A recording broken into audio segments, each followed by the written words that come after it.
Little girl, this isn't a playground. These symbols aren't decorations for you to scribble over.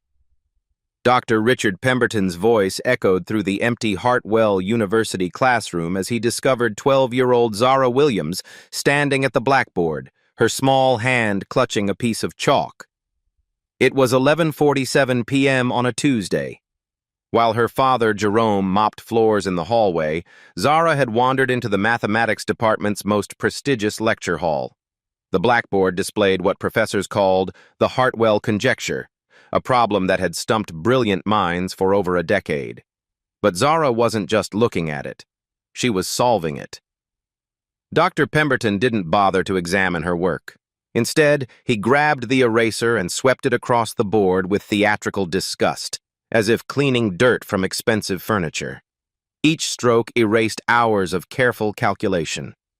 Zara watched her breakthrough disappear into chalk dust. Have you ever watched someone's potential get erased right before your eyes? Hartwell University's mathematics department wasn't just prestigious. It was a fortress of academic superiority. Located in Chicago's most expensive district, the limestone buildings housed some of the world's brightest mathematical minds. Students paid $50,000 a year just for the privilege of sitting in these classrooms. At the center of it all stood the Hartwell conjecture. For 12 years, this single mathematical problem had defeated every attempt at a solution. Graduate students had written entire dissertations trying to crack it. Professors from MIT, Stanford, and Cambridge had traveled here specifically to tackle it. All had failed. The university had even established a $50,000 prize fund, the Pemberton Prize, for anyone who could solve it. Named after Dr. Richard Pemberton, the department head who had spent 3 decades building his reputation as the man who was never wrong in public. But tonight, while the academic elite slept in their comfortable homes, Jerome Williams pushed his cleaning cart through these hallowed halls. He'd worked the night shift for 8 years, invisible to the professors who barely acknowledged his existence during the day. Jerome brought his daughter Zara with him during school breaks. She was homeschooled, brilliant in ways that traditional education couldn't contain. While other 12-year-olds played video games, Zara found puzzles in everything: patterns in floor tiles, sequences in building numbers, equations hidden in everyday life. The mathematics department fascinated her most. She'd spend hours studying the equations professors left on whiteboards, working through problems in her head while her father cleaned around her. The janitor's daughter, teaching herself calculus from academic scraps. Most professors barely noticed her. When they did, they'd smile politely and ask if she was lost. The security guards knew her as Jerome's kid. Harmless enough, as long as she stayed quiet and out of the way. Dr. Pemberton noticed her differently. Every interaction carried a subtle edge, a reminder that this wasn't her world. When Zara accidentally bumped into him last month, he'd brushed off his jacket as if she'd contaminated it. When she asked Jerome about a mathematical symbol, Pemberton had suggested they keep family conversations in the hallway. These weren't overt acts of racism. They were dead by 1,000 cuts. The raised eyebrow when Jerome needed badge access. The assumption that any mess near them was their fault. The way conversations stopped when they entered a room, then resumed in lower tones. Jerome felt it too, but he needed this job. Single father, high school diploma, raising a gifted daughter in a world that barely saw her potential. He swallowed each slight, smiled politely, and focused on providing stability for Zara. The department operated on an unspoken hierarchy. Full professors at the top, then associate professors, assistant professors, graduate students, undergraduates. Somewhere far below, invisible and essential, came the support staff. People like Jerome existed to maintain the environment where real intellectual work happened. Dr. Pemberton ruled this kingdom with academic authority earned through decades of publications, conferences, and carefully cultivated influence. His upcoming book, The Limits of Mathematical Possibility, would cement his legacy as the man who proved some problems were simply unsolvable. The annual Mathematics Symposium was 3 days away. This year's event would be special, Pemberton planned to officially declare the Hartwell conjecture retired. After 12 years of failed attempts, he would demonstrate mathematically why the problem couldn't be solved. 500 of the world's top mathematicians would attend in person. Thousands more would watch the live stream. It would be Pemberton's moment of ultimate triumph, the capstone to a brilliant career. The university had already prepared press releases. "Hartwell Professor proves the impossible," read the headline. Media interviews were scheduled. The book deal was finalized. Everything was perfect, except for one small detail. While Dr. Pemberton prepared his presentation about mathematical impossibility, a 12-year-old girl had been quietly working on the same problem. Night after night, while he slept, she filled notebook pages with calculations. She approached the conjecture not with advanced degrees or prestigious credentials, but with something more dangerous, a mind unconstrained by assumptions about what couldn't be done. Zara saw patterns where others saw chaos. She found shortcuts where others built elaborate detours. Most importantly, she wasn't afraid to be wrong, so she wasn't afraid to be right either. The stage was set. The academic establishment versus a janitor's daughter. Reputation versus truth. Credentials versus capability. But would anyone listen to her long enough to discover what she'd found? The departmental meeting was supposed to be closed to outsiders. But when you're invisible enough, people forget you're there. Zara sat in the hallway outside conference room 204, supposedly doing homework while her father cleaned the adjacent offices. Through the slightly open door, she could hear Dr. Pemberton addressing 15 of the department's most senior faculty members. "After 12 years of futile attempts, it's time we acknowledge reality," Pemberton's voice carried clearly through the quiet hallway. "The Hartwell conjecture has defeated our brightest doctoral candidates, visiting scholars from Harvard and Oxford, even our most seasoned researchers." He clicked to his next slide. Zara could see the projection on the far wall, a complex mathematical proof filled with symbols and equations. "My comprehensive analysis demonstrates why this problem exists in what I call the mathematical impossibility zone," Pemberton continued. "Some questions simply have no answers. The upcoming symposium will be the perfect venue to officially retire this conjecture and redirect our department's resources toward more productive pursuits." Murmurs of agreement rippled through the room. Department heads nodded sagely. This was academic consensus in action, the collective wisdom of experts reaching a logical conclusion. But Zara had been studying that same proof for weeks. She'd seen Dr. Pemberton's preliminary work on various whiteboards throughout the building, and she'd noticed something that made her stomach tighten with excitement and disbelief. He was wrong, not just slightly off or missing a minor detail. Fundamentally, catastrophically wrong. In his fourth assumption, Dr. Pemberton treated variable k as a constant when it should remain dynamic across the integral boundary. This single error cascaded through his entire impossibility proof, invalidating 12 pages of sophisticated mathematics. Zara had discovered this 3 days ago while working through the problem herself. She'd triple-checked her reasoning, tested it against simpler examples, even worked backwards from the conclusion. Every approach confirmed the same thing. The Hartwell conjecture wasn't impossible. It was just misunderstood.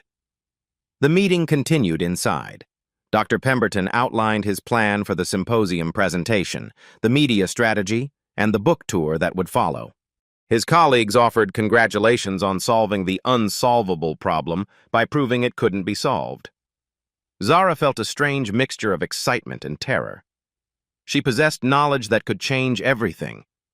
But she was a 12-year-old black girl, the janitor's daughter, sitting in a hallway where she wasn't supposed to be listening. When the meeting ended, faculty members filed out past her. Most didn't acknowledge her presence. Dr. Pemberton glanced down with mild irritation, as if wondering why furniture had been left in the corridor. That evening, as Jerome finished his rounds, Zara couldn't contain herself any longer. "Dad?" she whispered, pulling out her notebook filled with calculations. I think Dr. Pemberton made a mistake about the Hartwell thing. Jerome paused his mopping. What kind of mistake, baby girl? He says it can't be solved, but look. Zara showed him her work, explaining in simple terms how the professor's proof fell apart when you accounted for the variable's changing value. Jerome studied his daughter's face. He'd seen this look before, the quiet confidence that came when Zara had worked through a problem completely. She wasn't guessing or hoping. She knew. Are you sure about this? He asked gently. I've checked it 17 different ways, Dad. He's wrong. The next morning, Jerome mentioned his daughter's observation to Marcus Carter, a friendly graduate student who sometimes chatted with the cleaning staff. Marcus initially smiled politely, until Jerome showed him Zara's notebook. Within hours, word had spread through the department's informal network. A janitor's daughter thought she'd found an error in Dr. Pemberton's work. When the story reached Dr. Pemberton himself, his reaction was swift and public. Would a respected professor take corrections from a child seriously, or would pride turn this into something much bigger? Dr. Pemberton's response came during the next day's faculty lunch meeting. Word of the janitor's daughter situation had reached enough people that he felt compelled to address it publicly.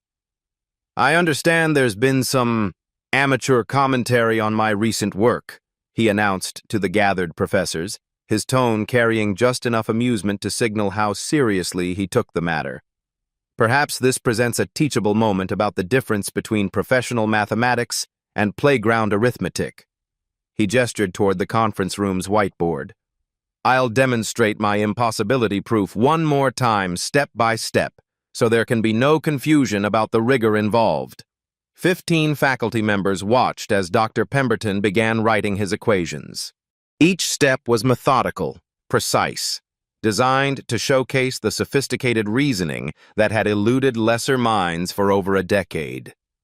Unknown to the professors, Jerome was cleaning the adjacent hallway, and unknown to Jerome, Zara had followed him to work early that day, curious about how the department would respond to her father's disclosure. She pressed herself against the wall beside the partially open door, notebook clutched in her small hands. As you can see, Dr. Pemberton continued, filling the whiteboard with complex formulas, the conjecture creates what I call a mathematical paradox loop. Every attempted solution eventually contradicts its own initial assumptions. He pointed to his fourth line of reasoning. Here, we treat variable k as our boundary constant, which allows us to demonstrate the impossibility through integration by parts. Zara's heart began racing.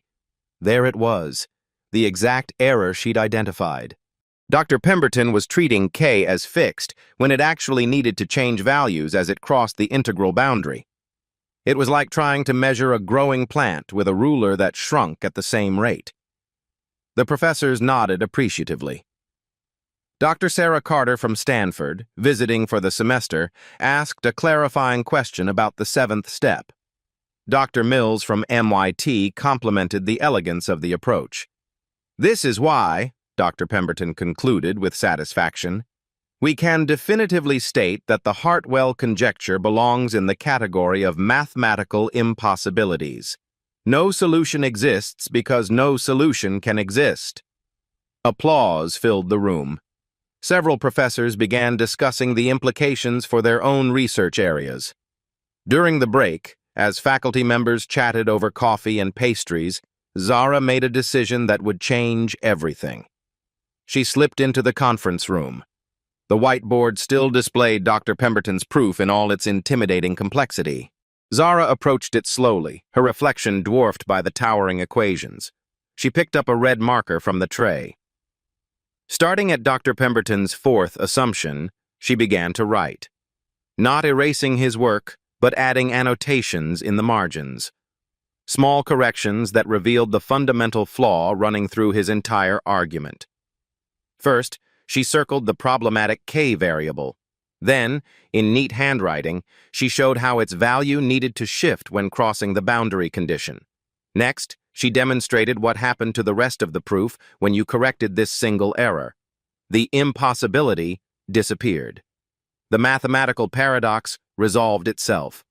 The path to a solution became visible.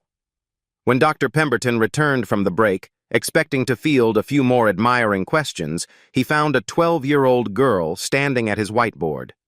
His pristine proof now bore red annotations that transformed its meaning entirely. "Excuse me," he said sharply. "What exactly do you think you're doing?" The room fell silent. 15 distinguished professors turned to stare at the small intruder who had dared to mark up their colleagues' work. Zara looked up, marker still in her hand. "I think you made an error in step 4, she said quietly. "You're treating K like it stays the same, but it has to change when it crosses this boundary here." She pointed to her corrections. "When you fix that, the whole impossibility thing goes away. See?" Dr. Pemberton's face flushed red. "Young lady, this is a private faculty meeting. You have no business." "But is she right?" Dr. Carter interrupted, moving closer to examine the whiteboard. For several long moments the room was completely quiet, except for the sound of Dr. Carter's pen scratching against paper as she worked through Zara's corrections. Dr. Mills joined her, then Dr. Rodriguez from the algebra department. One by one, the professors began verifying the 12-year-old's mathematical reasoning. "This is actually correct," Dr. Carter said slowly, disbelief evident in her voice. "The variable substitution she's suggesting here, it does resolve the paradox." Dr. Mills looked up from his calculations. "Richard, I think she's found a genuine error in your foundational assumption." The room erupted in whispers. Phones appeared as professors began taking pictures of the annotated whiteboard. Someone mentioned posting to the mathematics forums online. Dr. Pemberton stared at his life's work, now covered in red corrections made by a child who shouldn't even be in the building.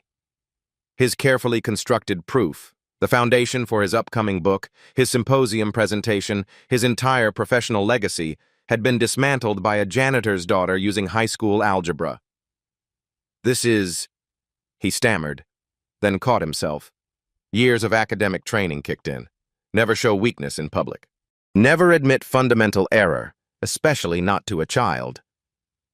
"A lucky guess," he said finally, his voice strained but controlled. "Any undergraduate student could have spotted that." Eventually. These kinds of computational oversights are common in preliminary work, but the damage was done. Every professor in that room now knew that Dr. Pemberton's impossibility proof was wrong. More importantly, they knew that a 12-year-old had proven it wrong using mathematical reasoning they could all verify and understand. Dr. Carter turned to Zara with genuine curiosity. "Have you worked through the entire conjecture or just identified this error?" Zara clutched her notebook tighter. I think I might have found a way to solve the whole thing." The silence that followed was deafening. What would happen when word of this spread beyond the conference room walls? By 6 p.m. that evening, the story had escaped the confines of Hartwell University. Dr. Carter had mentioned it to a colleague at Stanford during their regular video call. Dr. Mills texted his research partner at MIT. Dr. Rodriguez posted a cryptic message on academic Twitter. "Witnessed something extraordinary today." Sometimes wisdom comes from the most unexpected sources. The mathematics community is smaller than most people realize. Within hours, professors across 3 time zones were buzzing about the same rumor. A 12-year-old had found an error in Richard Pemberton's famous impossibility proof. The story grew with each retelling. By midnight, mathematics forums were flooded with speculation. Was this legitimate?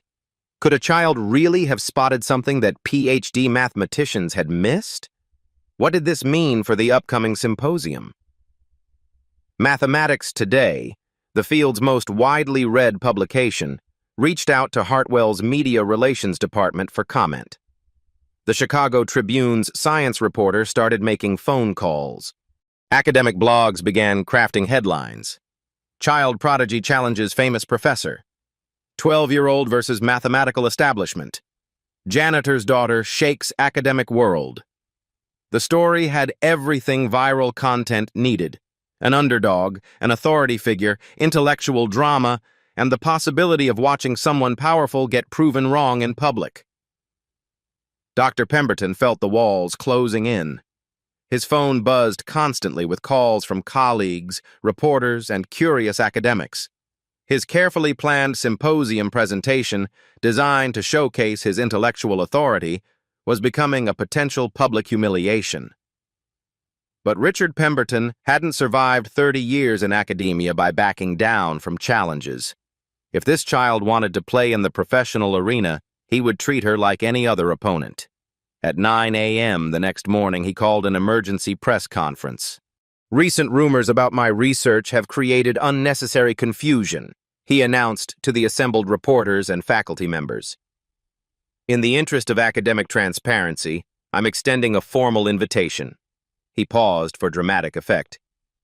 "If Miss Williams believes she can solve what our finest minds cannot, she is welcome to present her findings at this weekend's mathematics symposium. Let the global mathematical community judge the validity of her claims."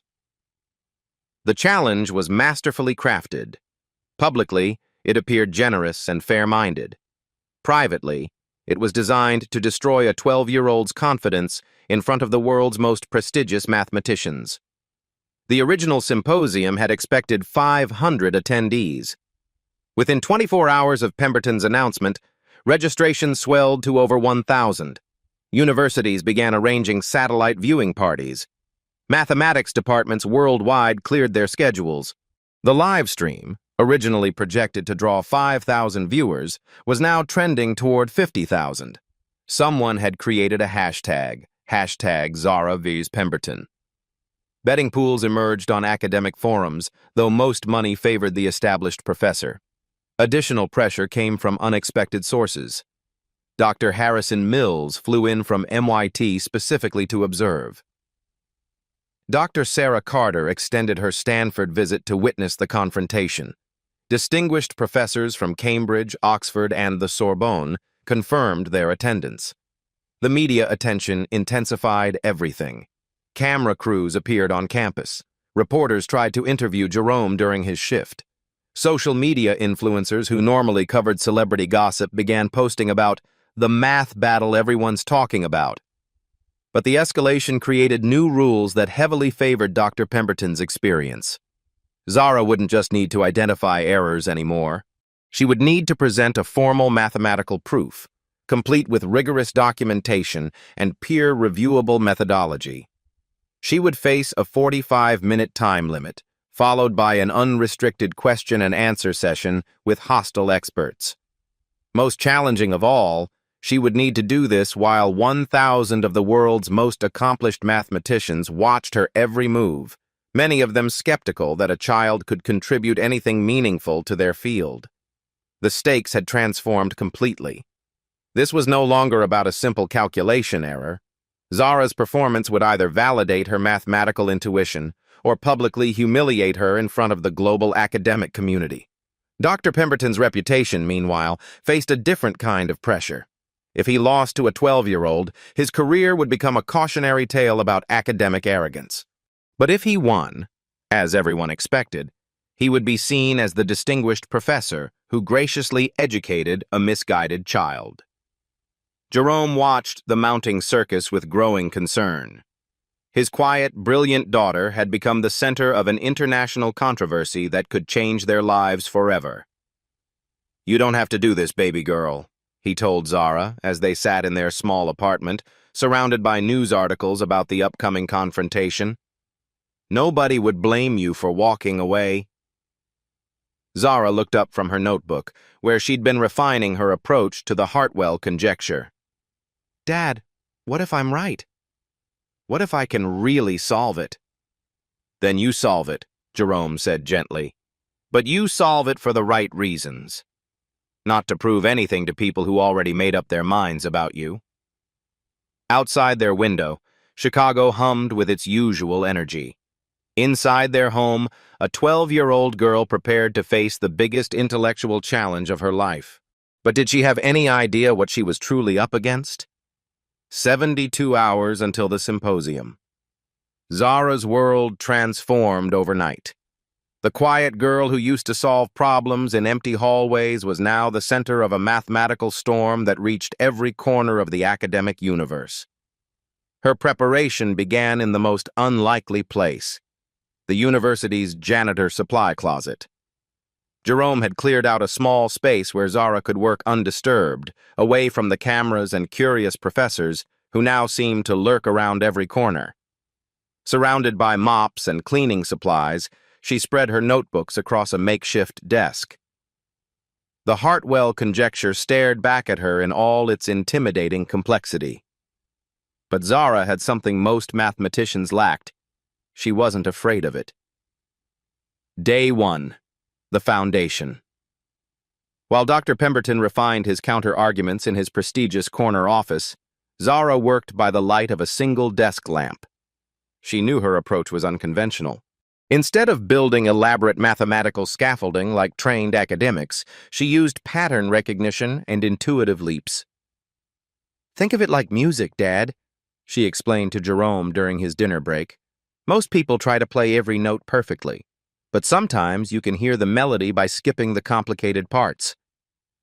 Her method involved identifying recurring patterns within the conjecture's structure. Where others saw random complexity, she found hidden rhythms. It was mathematical jazz, improvisation guided by deep understanding of the underlying harmonies. But her confidence wavered when she attempted to translate her intuitive solution into formal mathematical language. Academic presentations required specific terminology, rigorous proofs, and step-by-step logic that left no room for interpretative leaps. Mini loss. Her first practice presentation lasted 12 minutes. She needed 48 hours remaining. Dr. Elena Vasquez appeared at the supply closet door during the second night. The visiting professor from Universidad Nacional had been quietly observing the controversy, and something about Zara's approach intrigued her. "May I see your work?" she asked gently. Zara hesitated, then showed Dr. Vasquez her notebooks. Page after page of calculations, pattern analyses, and geometric visualizations that looked nothing like traditional mathematical proofs. Dr. Vasquez studied the work for 30 minutes without speaking. Finally, she looked up with something approaching wonder. "This is remarkable.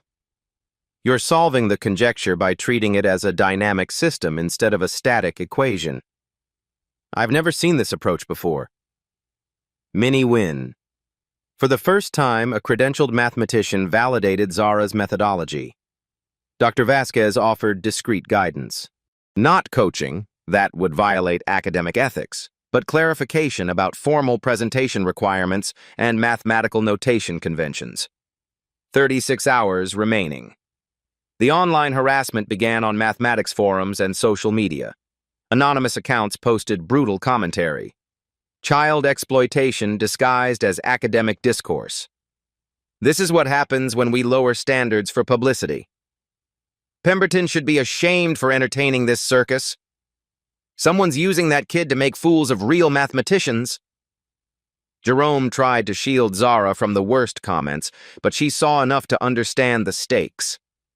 Half the mathematical world wanted her to succeed as an inspiring underdog story. The other half wanted her to fail as a lesson about staying in your lane. Mini loss. Zara spent 3 hours reading criticism instead of preparing, shaking her confidence. 24 hours remaining. The technical presentation setup became another obstacle. The symposium required PowerPoint slides, laser pointers, and wireless microphones, tools Zara had never used for academic presentations. During her practice run in the actual auditorium, everything went wrong. The slides wouldn't advance properly. Her voice barely carried through the sound system. The massive screen made her handwriting look childish and unprofessional.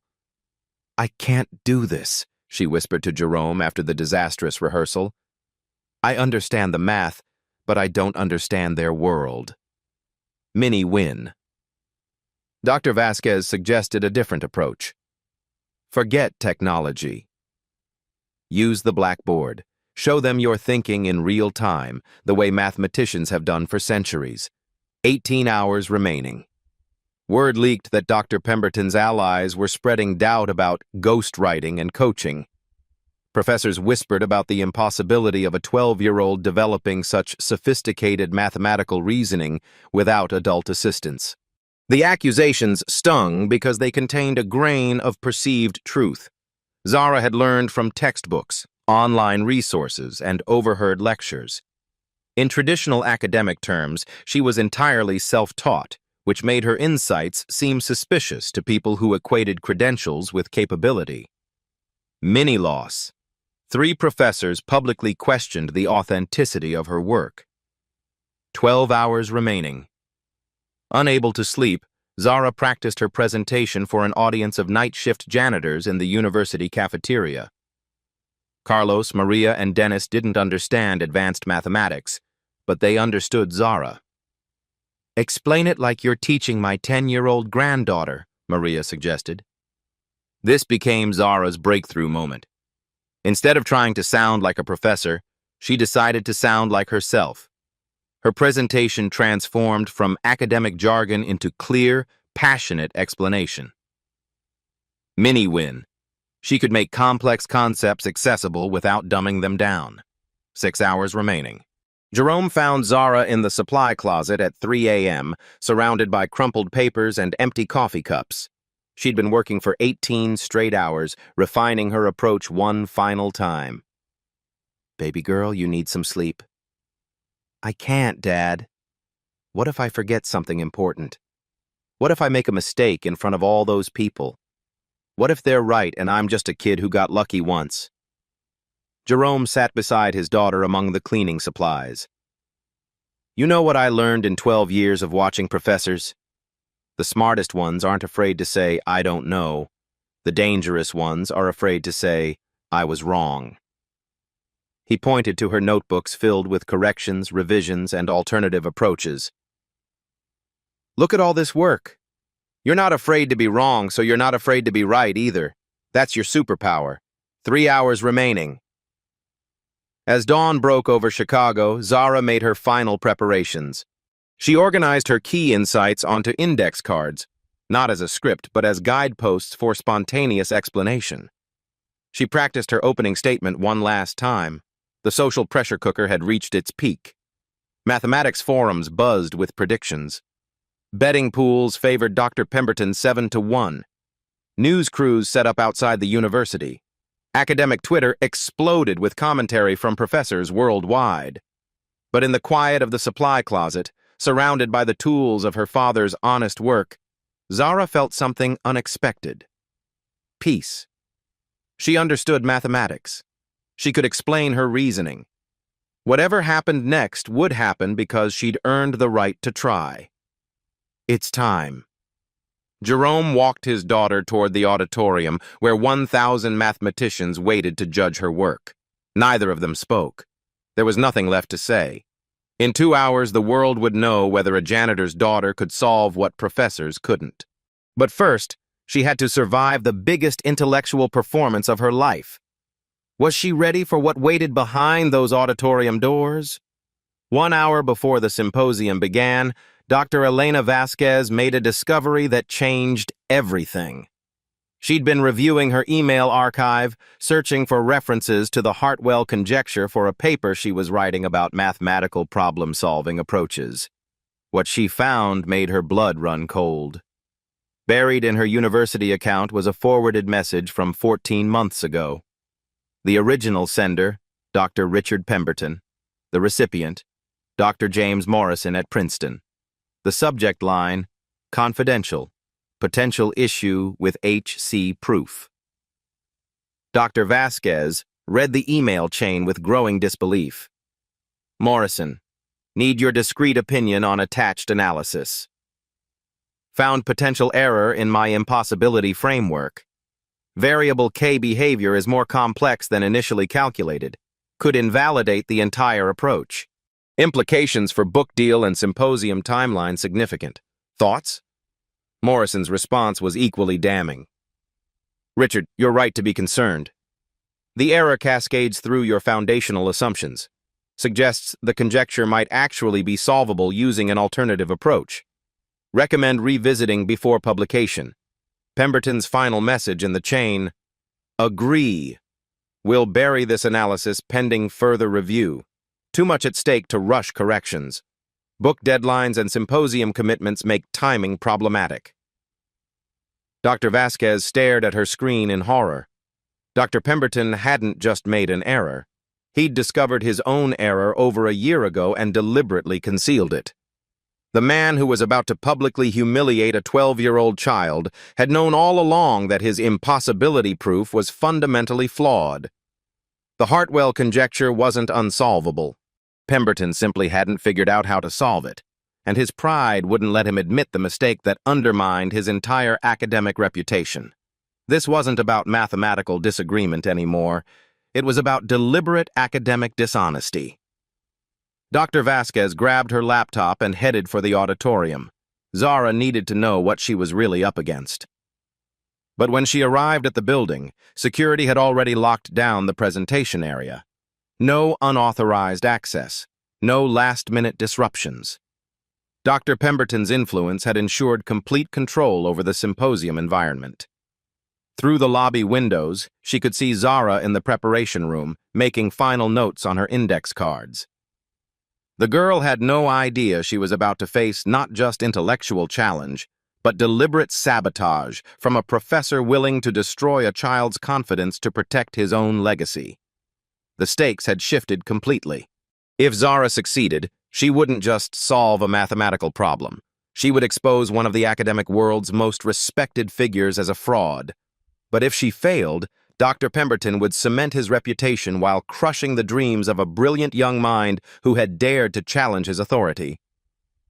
Dr. Vasquez pressed her phone against the glass, desperately trying to signal Zara about the conspiracy she was walking into. Would justice prevail, or would a 12-year-old girl become the casualty of academic corruption? 15 minutes before her presentation, Zara discovered that someone had systematically destroyed her preparation materials. Her carefully organized index cards were missing from the preparation room table where she'd left them. The backup notebooks she'd stored in her father's cleaning cart had vanished. Even the spare pencils and erasers she'd packed were gone. But the cruelest blow came when she approached the presentation computer. The PowerPoint file she'd spent hours creating as a backup option displayed an error message. File corrupted. Cannot open. Someone had accessed her presentation materials and eliminated every safety net she'd built. "Dad, everything's gone," she whispered to Jerome, who'd been waiting outside the preparation room. Her voice carried the hollow tone of someone whose worst fears had just materialized. Jerome's jaw tightened as he surveyed the empty table. "Baby girl, we both know this wasn't an accident." Through the preparation room window, they could see Dr. Pemberton in the corridor, greeting distinguished colleagues with confident handshakes and warm smiles. He appeared completely relaxed, like a man certain of victory. The auditorium was filling rapidly. Over 1,000 mathematicians had traveled from around the world to witness this confrontation. The live stream viewer count had reached 75,000 and climbing. News cameras captured every moment. "Maybe this is a sign," Zara said, slumping into a chair. "Maybe I was never supposed to be here." That's when Dr. Pemberton made his masterpiece move. He knocked gently on the preparation room door, his expression a perfect mask of concerned mentorship. "Miss Williams, I hope you're feeling prepared. Though I must say there have been some concerning developments." He produced a manila folder with theatrical precision. "It's come to my attention that several graduate students have been sharing advanced mathematical techniques with you over the past week. While I'm sure your intentions were innocent, academic integrity requires full disclosure of all assistance received." The accusation was devastating in its subtlety. He wasn't directly calling her a cheater, but he was planting doubt about the authenticity of her work in front of anyone within earshot. "I haven't received any help," Zara protested weakly. Of course, Dr. Pemberton replied with patronizing kindness. But appearances matter in academic settings. Perhaps we should postpone your presentation until we can verify your sources. I'm sure the audience would understand the need for proper verification procedures. Jerome stepped forward, recognizing the trap.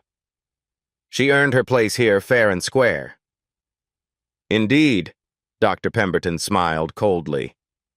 Though I wonder if Miss Williams truly comprehends the magnitude of what she's attempting. These distinguished colleagues have dedicated their entire careers to mathematical research. Perhaps it would be kinder to spare her the inevitable disappointment. The psychological warfare was perfect. Every word was designed to make Zara question herself, to make her feel small and out of place among the academic giants waiting in the auditorium. Zara felt the walls closing in, no preparation materials, public doubts about her integrity, a hostile opponent who controlled every aspect of the environment, and 1,000 brilliant minds waiting to judge her performance. "I can't do this," she whispered, tears starting to form. "Maybe they're right, Dad. Maybe I don't belong here." She stood up and walked toward the door, ready to surrender before the battle even began. The weight of expectations, the missing materials, the accusations, everything had become too much for a 12-year-old to bear. Jerome watched his daughter prepare to give up on her dreams. For a moment that felt like eternity. It seemed like Dr. Pemberton had won through pure intimidation. But then Jerome remembered something his own father had told him years ago. "Baby girl, you know what you know. These walls, these degrees, these titles, they don't make truth. You do." He knelt beside his daughter in the hallway, speaking quietly but firmly. "Math doesn't care who your daddy is or what zip code you're from. 2 + 2 is 4, whether you're in the penthouse or the basement. You've got something they don't have. You're not afraid to be wrong, so you're not afraid to be right either." Zara looked up through her tears. In her father's eyes, she saw unwavering faith in her abilities. "You don't need those cards or computers, baby girl. You need what's in here." Jerome tapped gently on her chest. "Show them what understanding actually looks like." Would a 12-year-old find the courage to face 1,000 skeptics with nothing but her own mathematical intuition? The auditorium fell silent as Zara walked onto the stage. 1,000 of the world's most distinguished mathematicians filled every seat. Professors from Harvard, MIT, Stanford, Cambridge, and Oxford leaned forward in anticipation. The live stream counter showed 89,000 viewers worldwide. Camera crews from major networks captured every moment. This wasn't just an academic presentation anymore. It was a public trial where a 12-year-old black girl would either prove her extraordinary claims or face humiliation in front of the global mathematical community. Dr. Pemberton stepped to the podium first, his voice carrying the authority of 3 decades in academia. "Ladies and gentlemen, we gather today for an unusual circumstance. Our youngest presenter will now attempt to solve what has challenged our finest minds for over a decade." He gestured toward Zara with calculated condescension. "While I admire youthful enthusiasm, I trust our community will apply the same rigorous standards we demand of all mathematical claims. Let us give Miss Williams our patient attention." Scattered applause filled the vast space. Some professors smiled indulgently, as if watching a child's piano recital. Others appeared skeptical, already preparing their critiques. Zara approached the massive blackboard that dominated the front wall. No PowerPoint slides, no laser pointer, no notes. Just chalk and the mathematical intuition that had brought her to this moment. The auditorium held its collective breath. "Dr. Pemberton says the Hartwell conjecture is impossible to solve," Zara began, her young voice steady despite the magnitude of the moment. "But I think everyone's been asking the wrong question." She picked up a piece of chalk and began writing. Not complex equations, but simple geometric shapes.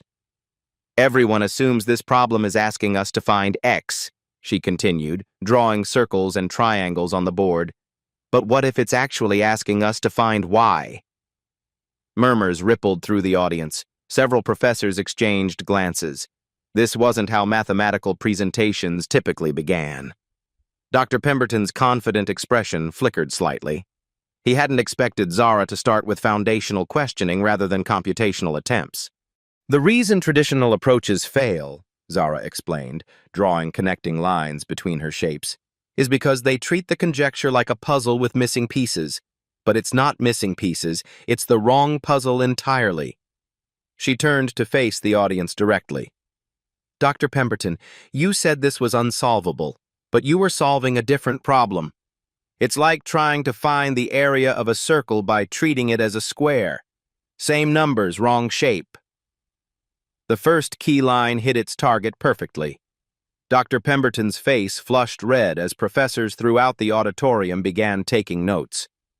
Zara returned to the blackboard, her confidence building with each stroke of chalk. Watch what happens when we reframe the question.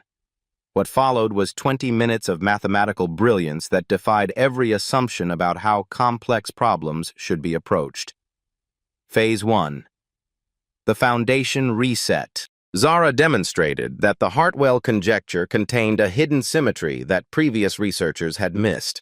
Using simple substitution methods, she showed how the apparent complexity was actually repeated patterns masquerading as unique variables. See this section here? She pointed to her work. Everyone's been treating these as separate calculations, but they're actually the same calculation in different clothes. Dr. Carter from Stanford leaned forward, furiously checking Zara's reasoning. Dr. Mills from MIT pulled out his phone to verify the substitutions. One by one, professors throughout the auditorium began nodding in recognition. Phase 2. The Pattern Recognition. Instead of using advanced calculus like traditional approaches, Zara identified recursive sequences that simplified the entire problem structure. She showed how the conjecture could be broken down into high school algebra combined with pattern recognition. This is why it seemed impossible, she explained, writing her next series of equations. Everyone was using college-level math to solve what's actually a pattern problem, like using a telescope to read a book. The auditorium buzzed with excitement. Phones appeared as professors began photographing the blackboard. The live stream chat exploded with commentary from mathematicians worldwide. Phase 3. The Elegant Solution. Zara's final breakthrough came when she demonstrated the verification steps. Not only had she solved the conjecture, but her method was reproducible by anyone with solid algebra skills. The beautiful thing about truth, she said, stepping back from the completed proof, is that it works the same way every time. Dr. Pemberton stood frozen at his table. His impossible proof, the foundation of his upcoming book, his symposium presentation, his entire recent reputation, lay in ruins on a blackboard covered with a child's clear reasoning. The room erupted. Professors jumped to their feet, rushing toward the stage to examine Zara's work more closely. Camera crews pushed forward. The live stream viewer count hit 120,000. But Zara wasn't finished. She turned to face Dr. Pemberton directly and delivered her second key line. The Hartwell conjecture isn't hard because it's complex. It's hard because everyone made it complex. Sometimes the most sophisticated minds miss the simplest truths. The silence that followed was deafening. Every person in that auditorium understood they had just witnessed something extraordinary. Not just the solution to a famous problem, but a masterclass in thinking differently. Dr. Carter was the first to break the spell. She approached the blackboard with her notebook, checking Zara's work step by step. After 5 minutes of intense verification, she turned to address the room. This is actually correct, she announced, her voice filled with wonder. The methodology is sound. The proof is complete. She's solved it. Dr. Mills joined the verification, then Dr. Rodriguez, then professors from Cambridge and Oxford. One by one, the world's leading mathematicians confirmed what the 12-year-old had accomplished. The auditorium exploded in applause. Standing ovation after standing ovation rolled through the crowd. Reporters rushed to file their stories. Social media erupted with hashtag Zara Williams hashtags. But all eyes eventually turned to Dr. Pemberton, who stood motionless at his table, staring at the blackboard that had just destroyed his carefully constructed academic legacy. Zara looked directly at him and delivered her third key line, the one that would silence every doubt. Dr. Pemberton, would you like to verify my work, or should Dr. Carter handle the official confirmation? The challenge was perfectly crafted. Refuse and appear petty. Verify and publicly acknowledge his own defeat. Dr. Pemberton approached the blackboard slowly, like a man walking to his own execution. He studied Zara's proof for what felt like hours, but was actually 3 minutes. Finally, in a voice barely above a whisper, he spoke the words that would end his reign of academic arrogance. The methodology appears sound. The room erupted again, but this time it wasn't just mathematical appreciation. It was justice. A 12-year-old janitor's daughter had just proven that brilliance doesn't require credentials and truth doesn't bow to authority. But the biggest shock was still coming. What would happen when the full extent of Dr. Pemberton's deception was revealed? As the applause died down, Dr. Elena Vasquez rose from her seat in the third row. She carried her laptop and wore the expression of someone about to detonate a bomb. "Before we conclude," she announced loudly, "there's something this community needs to see." The room fell silent. Dr. Vasquez connected her laptop to the projection system. Within seconds, a series of emails appeared on the massive screen behind Zara. 14 months ago, Dr. Pemberton discovered the same error that Miss Williams identified, she began. Rather than correcting his work, he chose to bury the evidence. Gasps echoed throughout the auditorium as professors read the projected emails. Dr. Morrison's confirmation of the error, Pemberton's acknowledgement of the problem. Most damning of all, his decision to conceal the truth to protect his book deal. Dr. Pemberton has known for over a year that the Hartwell conjecture was potentially solvable, Dr. Vasquez continued. He simply couldn't figure out how to solve it himself. The auditorium erupted. Phone cameras captured the projected emails. Live stream viewers watched the scandal unfold in real time. Academic fraud began trending alongside Zara Williams. Dr. Pemberton stood frozen, his face cycling through denial, panic, and resignation. The man who had built his reputation on never being wrong publicly had just been exposed as a deliberate fraud. Dean Richardson stepped forward from the back of the auditorium. "Dr. Pemberton, in light of this evidence, the university requires an immediate public statement." Pemberton approached the microphone like a condemned man. The same stage where he had planned to cement his legacy would now witness its destruction. He stammered, barely audible. "I acknowledge that Miss Williams has successfully solved the Hartwell conjecture, and that my previous assessment was incomplete." The words hung in the air like a confession.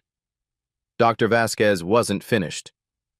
"Dr. Pemberton, would you also like to acknowledge that you deliberately concealed your knowledge of the error for 14 months while preparing to humiliate a child?"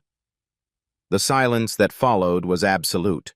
In that moment, 1,000 mathematicians and 150,000 online viewers witnessed the complete destruction of academic arrogance and the triumph of truth over reputation. But what would this mean for Zara's future? What happened next would be remembered as one of the most powerful moments in academic history. The entire auditorium rose to their feet. Not polite applause, but thunderous recognition that shook the building.